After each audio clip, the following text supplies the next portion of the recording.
Okay folks, welcome to another Weegamers video. This one I will apologise now depending on the sound quality we get, because yet again we are pushing the boundaries of Weegamers' technical expertise. On the screen in front of you, this beautiful visage which you're looking at is of course Alistair from Wartorn Games. Hello Alistair. Hi there, Harrison, you alright? I'm terrible, but thanks for asking. Okay. Now, the reason we are looking at Alistair is because Wartorn Games, they're done. They need something new. They want a new challenge because, you know, they can go to bed and sleep at night without any stress. So they have yet again taken a Kickstarter with a brand new project. This one is the GM's Tarot, storytelling made easy. Yes, catchy, isn't it? I like it. It rolls off the tongue.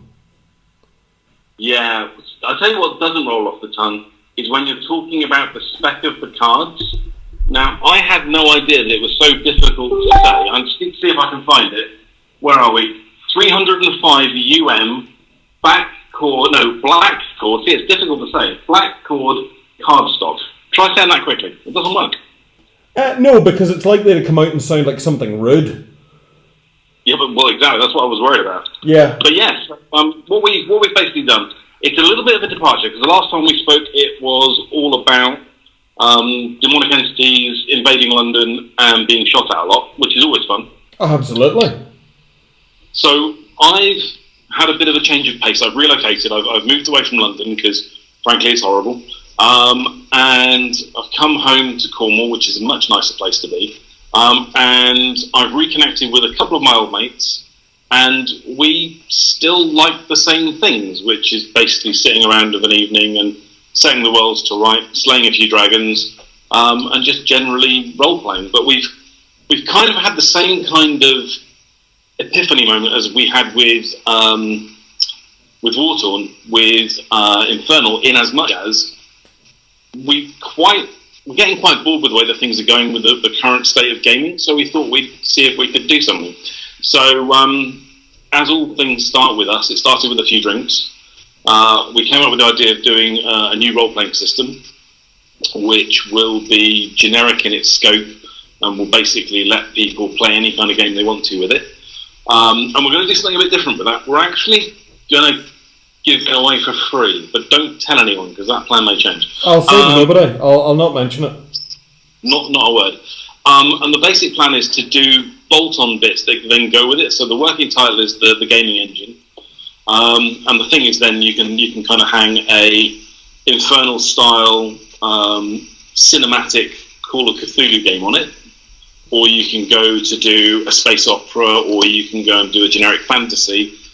The whole point behind it is everything we produce has to be compatible with the game engine. Yeah. Which is the challenge we've set ourselves, basically. And as part of the process for that, we were talking about how we wanted to be helping people to design stories. Now, before we get too much further, I have to make a small admission. Within this part of the gaming group, we have 3 owls. So when I say Al did this, it could be any number of owls, or any one of us, or in fact many of us. Because obviously, you know, I'm an owl, and then we've got Al Hoskin and we've got Al Olds. So big shout out to those guys, because otherwise we wouldn't be here. But when we were talking about how we wanted to help people build adventures, and you roleplay, you've probably had sessions where the players have gone left when they should have gone right, or they've done something horribly wrong and confusing. And all of a sudden your brain goes into kind of like a bit of freefall. You're like, I have no idea what to do now. So you go to the back of the book and you roll on the encounter table. Yep. Nice and easy. Well, we thought it would be nicer to actually have something that was physically, tangibly there. So we came up with the idea of using a deck of cards. And what we decided to go with, we're going to have, we've got 3 categories of cards. We've got encounters, which is fairly self-explanatory. We've got locations, which once again does what it says on the card. And then the last thing we've got is the hooks, or the twist, which is basically the thing that kind of sets it apart. So, for example, if I was to turn around to you and say, okay, so here's a draw for you, can you come up with an evening's worth of gaming based on the smell of fresh cooking comes to you through the wind, I've managed to mess that one up already, but we'll stick with it. So the smell of fresh cooked meat. Fresh cooking was fasting. Then you've got the prophet of a mad god. So you've got your locator, your hook, and you've got your encounter. And then the final thing, the thing that puts the kicker in it, is an open mass grave. So, using that as a setting and a game prompt, do you reckon you could come up with an interesting and challenging night's worth of gaming from those 3 cards? I reckon if you literally announced that to most groups, almost as you just did, that they would just take the game and run underneath you, and you would need to do very little, because, well, my experience of play, I suppose everyone's little pool of players is different. But yeah, I mean, if I sort of, when I looked at it, I kind of sort of thought, okay, I'm due to run a game tonight, and it's like, oh, I am fresh out ideas. Boom, boom, boom. Right, okay, yeah, that started, the juices flowing. I can work with this until my mojo hits in, if that makes sense. Exactly. I mean, we've done a lot of playtesting with it. So at we've had 4 groups basically running games using the decks exclusively, and the rules we had were the only preparation you're allowed to do for the game is you're allowed to draw the cards, and then you've basically got to come up with a couple of hours worth of gaming with it. So if you did it the night before, you want to make a few notes, that's cool. Or alternatively, you literally rock up, play the cards down, and just go with what you've got. So we had a 12-week game of A Song of Ice and Fire, and every week the GM did no preparation work at all. He literally just drew the cards and we went with it. So that was fun. We've had another guy who ran a game called Desolation. I don't know if you've seen it or if you've heard of it. Desolation role-playing game. Cannot say enough good things about it. It's horrible. In as much as the gaming world is just bleak. It's pre the bad thing, and I'm going to put the bad thing in inverted commas because I don't know the official terminology because it's not my game. But pre the bad thing, everything was magical. You know, you'd have like magical cutlery, you'd have magical hairbrushes, anything at all along those lines. And then something went horribly, horribly wrong. And then all of a sudden, magic tried killing people, and there was just this huge kind of magical apocalypse. It was horrible.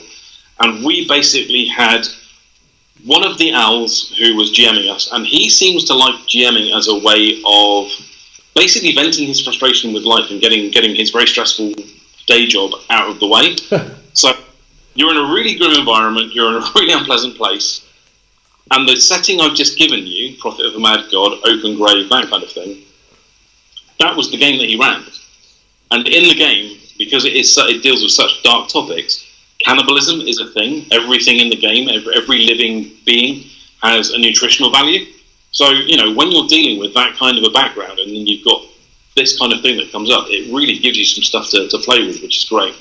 And then I ended up running a 5th ed D&D for about 8 weeks.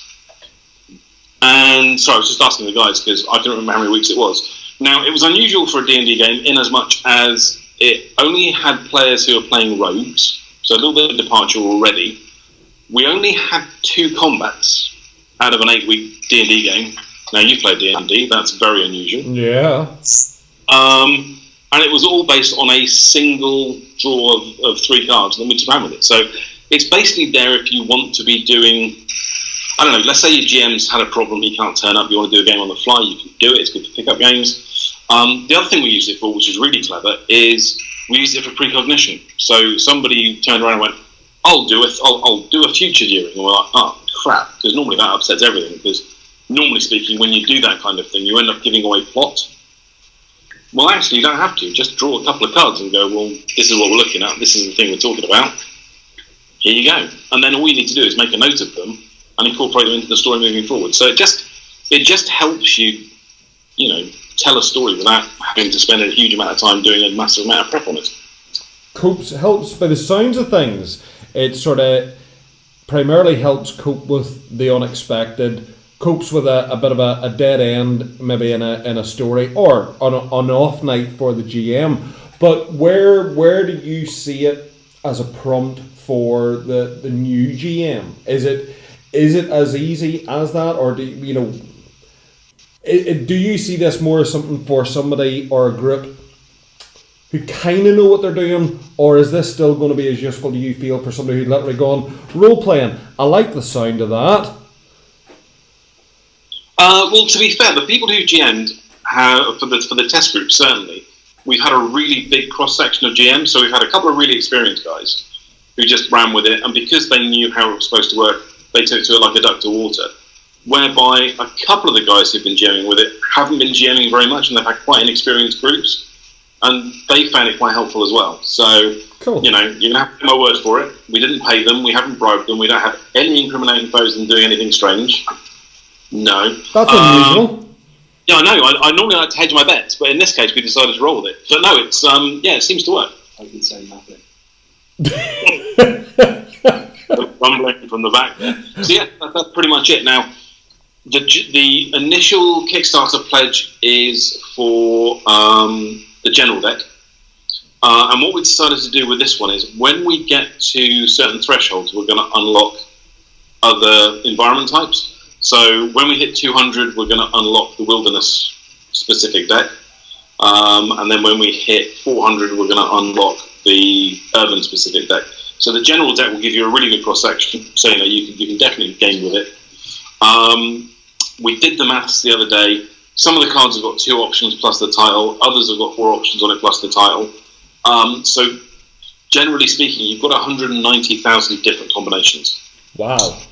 So the odds of you getting the same adventure twice, pretty slim. It might happen, but I'm pretty sure I read an article the other day about cards whereby they've worked out the fact that nobody has ever drawn the same hand of poker ever universally because of the number of combinations involved. Now, I like that kind of thing. I'd like that to be true. If it's not, please don't disillusion me. But if you've heard something similar or different, then let me know. But the nice thing with cards is the way that they operate, because of the combinations involved. It means that by the time we open the second deck, the number of combinations increases to a six-digit figure, and then by the time we get up to having all 3 of them together, it goes up to about 1.4 million different combinations. So, yeah, even the most jaded Dungeon Master is going to find something there that will work. And the nice thing is, we've decided to not be tied to any particular system.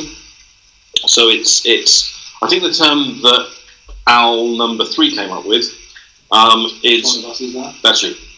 Is that it's system agnostic. So we don't care which system you're playing it with. Everything that you're doing is by its very nature not prescriptive. So you're not going to turn over a card and suddenly be told that you're going to have an encounter with 3d10 goblins. What's far more likely to happen is you'll turn over the card and you'll have 3 pieces of flavour text, and hopefully one of those pieces of flavour text will kind of spark with you, and at which point you can jump off and get started. Okay, because that's something I was going to ask you. I mean, the initial, and this is just the impression from sort of looking at the impression I was getting, was we were very much looking at, and sort of some of the chat you were giving there would give the impression that we were talking about cards that were predominantly for fantasy style settings. Yes. So that is kind of answers the question. The cards are much more general than that. The cards themselves for this particular deck are very much fantasy based, but it's not tied to a system. So it's not Pathfinder, it's not D&D, it's not Song of Ice and Fire, it's not any of the sort of like, it's nothing in particular. It's literally just, we come up almost with literary things that you can then incorporate into your game. Funky. And the 6 decks in total? There's 3 decks in total. No, but your overall goal was for 6, did you say? No, the overall goal is for 3. Sorry. If we can manage to squeeze it in, we might see if we can get a 4th, but we might have to come up with an alternative name, because obviously the other main kind of gaming environment for fantasy is Underground. Yep. And you can't use Underdark because, you'll get your arse sued. Sorry, you'll be sued a lot. And, yeah, there's just some stuff there. But I'm very reluctant to mention that too much, because Al number 3 will start twitching, because all he can think about is the amount of work involved. But that would be the logical thing to have covered all of those bases. And then the plan is to basically start going forwards to a game system that I know is very close to your heart, which is contemporary horror. Yeah. So obviously you're a big Cthulhu guy, so we would very much like then to introduce a horror deck. Once again, for that kind of thing, the system is really, really, really straightforward. I started writing a list of locations that would work for a modern game setting. I'm using the term modern loosely. And in about 20 minutes, I've come up with about 70 different locations. So you've got things like theatres, hotels, dry cleaners, gun shops, whatever you want to be doing. Just walk down the street. Obviously, depending on where you are, I mean, I'm in Cornwall, we have lots of charity shops. Not much is going to happen in there that's exciting. But you might find a thing that somebody basically gave away that's got a curse on it, who knows? So, yeah, lots and lots and lots of stuff. Sweet. Well, you're sitting at the minute, I mean, the Kickstarter's really only gone live. How long ago? Hours? We pressed the button an hour ago. An hour ago. So, an hour ago, you're at 7 backers, £184, goal 2,400, Yep. and 30 days to go. So, once this succeeds, see that positivity straight away? Once this succeeds, Kickstarter closes. What's the time scale before people are going to start seeing shiny things in their hand? Now you see, this... I've got a Gantt chart for that. No, God. Okay, so Al3 is a project manager. He has a Gantt chart, so we're going to shut him up. Do you want the quick answer or the real answer? Well, now you said the real answer. You see, people go, "Oh, he's lying if he tells us the quick answer." So you better sort of go for a halfway house between real and quick. Okay. It depends on how many of the things we sell. So, hang on, here we go. I don't want to see. No, take it away. Look, it's a timeline. You Gantt chart. Yeah, we don't need it. It's fine. So the card company that we've chosen are absolutely amazing. They're based in the UK, and their turnaround for a deck of cards on a production run of up to 1,800 decks is 10 days. Wow. So the plan is, if we just squeak in and we manage to get 200 people who back us and we get the deck sorted out, once we receive the funds from Kickstarter, which will take about 2 weeks, we can get the order sent over to the card makers. It will take them, let's call it 2 weeks, and then we need to put it in the post. So realistically, we can probably get it out to people in their hot, sweaty, little grubby hands within about 4 weeks of the Kickstarter closing, which is pretty good. Well, I think it's doubly sort of reassuring there, the fact that you're looking at a UK manufacturer, and that's not to sort of wave a flag and say yay for local industry, but it's probably reassuring for people to know that it is being produced locally. Therefore, we're not waiting on a container coming from halfway around the globe. Yeah, I mean, to be honest, I've backed a few Kickstarters, and I can remember one where there was some components being made in China, and I was still waiting for the thing 18 months later. Yeah. So, yeah. I'm not saying it wasn't what it was, but yeah, it was an 18-month wait, which wasn't great. Yeah. So, one of the things we decided we wanted to go with was we wanted something that we had a lot more control over. We actually did a test print of decks that we sent off pre-salute. Now, you never come to Salute and see us. You need to come to Salute one year. We need to salute out with some tickets. But we went to Salute and basically were there with the guys with Infernal. And we thought, we can't really go to a game show and not have anything to show for it. So, the Salute is on the Sunday. And in typical fashion, we didn't get the artwork finalised and signed off until the Monday afternoon. So we sent the files off to them on the Monday afternoon quite late, and the sample cards were delivered to London on the Friday morning. Ooh. So they went from nothing at all to production-ready card layouts in 4 days. Okay. and they were sealed. It was really nice. It really felt kind of cool because they came in the little boxes, and inside the box they had the little foil wrapped decks of cards. So it was like a real thing. It was very funny. Yeah, I'm not going to lie. We sniffed. we may or may not have sniffed them. In a hall full of 2,000 people. In a hall full of 6,000 or 7,000 sweaty gamers. So that kind of gives me some reassurance. So the fact that they can produce something that quickly, and the quality is amazing. You know, like I said, I keep struggling with the spec, but they're really, really heavy duty. They are round edged, so you're not going to stab people with them or upset anybody. And they're matte laminated, so you know they're going to last a while. But I'm not saying they're waterproof. If you spill things on them, you're going to need to make sure you mop them up fairly quickly. But they're going to last. And the other thing that I really like about them is the fact that I really like the style of them, the artwork on them. We've got a guy who is local to us down in Cornwall, nice chap called Will. He does an awful lot of comic book style artwork. So we've been talking. I don't know if I should tell you this. Oh, you should. Well, tell nobody. Yeah? I'll not even tell my mum. I'll not even tell my mum. Okay. Well, your mum seems like a lovely lady, so I'll be okay with that. You've played Dungeons and Dragons, right? Yeah. Once or twice? At least a couple of times. Okay. So there's a magical item in there called a deck of many things. Bell rings, yes. Yes. So the last time that there was a deck of many things made, apart from a couple of Kickstarters, which have been quite recent, but very, very low volume production runs, was about 15 years ago, and Green Morning Games basically did a limited edition run of deck of many things. And they were selling at the time for $14.99. And if you go onto eBay now, I think they're selling for about $180. Because they're a little bit like Rocking Horse poo, only they're cards. So I was talking to Will about the possibility of getting him to do some artwork to do those. And he's like, yeah, that sounds really, really cool. I'm definitely on board with that. And then while we were talking about the possibility of doing that, the three Owls and I came up with the idea of doing the storytelling deck.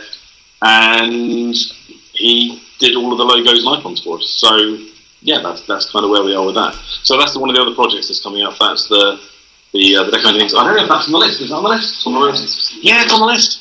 It's up there with the other projects like the 1,000 Angry Llamas and Oh Mr. President.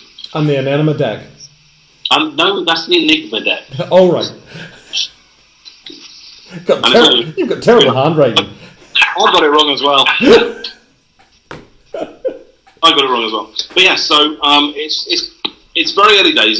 It's just something that is. Well, it's been a labour of love for us. We've definitely worked. We've put a lot of work into it. We've made sure that it works as a concept. And I said it's just a jumping off point for other things. So the plan is ultimately we'll do a couple of other editions for other genres of gaming, and hopefully people, if they like them, they'll buy them, and that will help us make more stuff. And then we've got the gaming engine, and then from there we've got a generic fantasy setting we want to have a play with. We've got a post-apocalyptic setting, which I'm really excited about. It's going to be really cool. And then from there, we're basically going to take the story arc through. So we're going to have 3 different ages of game, as it were. So we're going to have post-apocalyptic, something weird and gribbly comes this way, and then we're off into space. So yeah, it's got some interesting stuff. Oh, and I also want to do an infernal-based role-playing game as well, where people get to play the investigators. But I want it to be a little bit more action-based than Cthulhu, because don't get me wrong, I love Cthulhu, but the only time anything happens fast is people's sanity goes out the window and their brains come out their ears and form muddy grey puddles on their shoulders. I'd rather have something which has got a bit of flow to it and a bit of action. Bit more sort of Delta Green flavour? I don't know necessarily Delta Green. I mean, one of the things I'd really like to do is I'd like to have it so that it's a very cinematic feel. So, have you watched any of the John Wick films? John Woo? No, John Wick. Oh, John Wick. Yes, sorry, but actually, in thinking about And John that, Woo, either actually, yeah. works. Either or. But you see, the trouble is, I keep forgetting that you're an educated man of the world who likes nice things. Because if you turn around to a lot of people and go, John Woo, they go, huh? So, I don't know that many people who've seen Hard Boiled or The Killer or stuff like that. But yeah, that kind of feel. So I want a very kinetic, we want a very kinetic style of game. So we've been looking at different options for that. So we've gone from D10, D6, maybe cards. Who knows? There's lots of opportunities there as well. So yeah, it's just a jump off point from there. Cool. Dude, tell us this before we go, because we're coming close to having chatted for half an hour, and the internet, people get bored and they stop listening. But I mean, this is your second time round the Kickstarter tree. You seem much more relaxed than the last time we talked back in Infernal days. You remember that? Yes, in Infernal days, I think it's safe to say that one's bottom was nipping with worry and concerns. If you'd seen me a little bit over an hour ago, then you wouldn't be having that conversation. And also, I was also really, really heavily involved in I can't even speak. See, now the trouble is, I think one of the reasons I'm a little bit more relaxed might have something to do with this lovely stuff. Right, product placement, love it. Yeah, absolutely. No, so the other one I was involved in, there have actually been 3.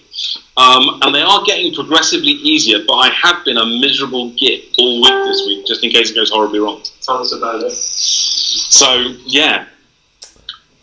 It is, it's fun. It's really quite nice because everything we've done so far has been contained inside this little tiny bubble. So there have been a few people who know about it. We've got some playtesters who are amazing, but they've all signed NDAs.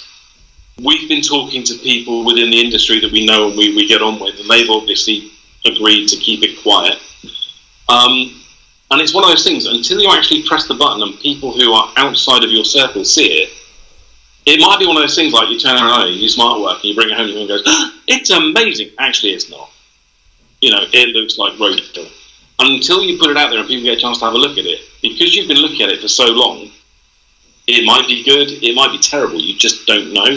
So this is kind of the acid test for the project. So far, I'm looking, I haven't done a refresh for a little while. We're up to what? We've got 7 backers. £200. Oh, we've got 8 backers. Thomas Martin, you lovely man. Okay, well, I'm going to have to send him a nice message. But yeah, we're up to 8 backers so far. So one of the things that I'm excited about and a little bit worried about is the fact that I like sending everybody who backs it a message. So I want this to go insane, because on Infernal, when I was talking to yeah, they're looking at the pledges.